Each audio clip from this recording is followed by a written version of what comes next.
తెలంగాణ రాష్ట్రంలో వాతావరణం ఒక్కసారిగా మారిపోయింది.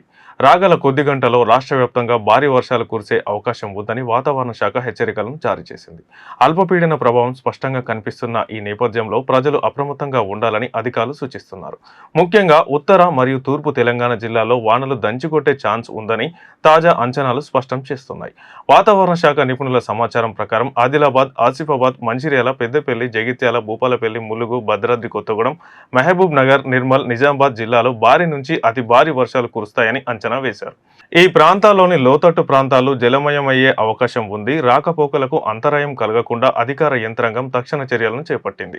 పశ్చిమ మధ్య తెలంగాణ జిల్లాలోని పలు ప్రాంతాల్లో కూడా మోస్తరు నుంచి భారీ వర్షాలు పడే అవకాశం ఉందని వెల్లడించారు. మరోవైపు దక్షిణ తెలంగాణ జిల్లాలో అక్కడక్కడ మోస్తరు జల్లులు పడతాయని తెలిపారు.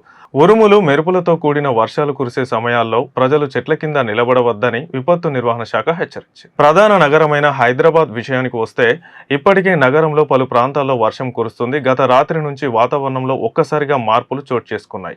మధ్యాహ్నానికి కొన్ని ప్రాంతాల్లో మోస్తరు వర్షం కురిసింది. Musheerabad, Chikkadpally, RTC cross road, Ramnagar, Vidyanagar, Adikmet, Kavadiguda, Kachiguda, Nallakunta, Tilak Nagar, Tank Bund, Khairatabad, Somajiguda, Lakdikapul ప్రాంతాల్లో వర్షం కురుస్తుంది. దీంతో వాహనదారులు ఇబ్బంది పడుతున్నారు. మరో 2 గంటల్లో నార్త్, సౌత్, వెస్ట్, సెంట్రల్ హైదరాబాద్లో భారీ వర్షాలు కురుస్తాయని వాతావరణ శాఖ అధికారులు అంచనా వేశారు. అలాగే సంగారెడ్డి, మెదక్, మేడ్చల్, యాదాద్రి, భువనగిరి, జగిత్యాల, కరీంనగర్, పెద్దపల్లి, భూపాలపల్లి, ములుగు, భద్రాద్రి కొత్తగూడెం, సిరిసిల్ల, సిద్దిపేట, సూర్యాపేట, ఖమ్మం జిల్లాలో భారీ వర్షాలు కురుస్తాయని తెలిపారు. ఆదిలాబాద్, ఆసిఫాబాద్, నిర్మల్, మంచిర్యాల, నిజామాబాద్, కామారెడ్డి, జనగామ, హన్మకొండ, వరంగల్, మహబూబాబాద్, రంగారెడ్డి, నల్గొండ, వికారాబాద్ జిల్లాలో మోస్తరు వర్షాలు కురుస్తాయని తెలిపారు.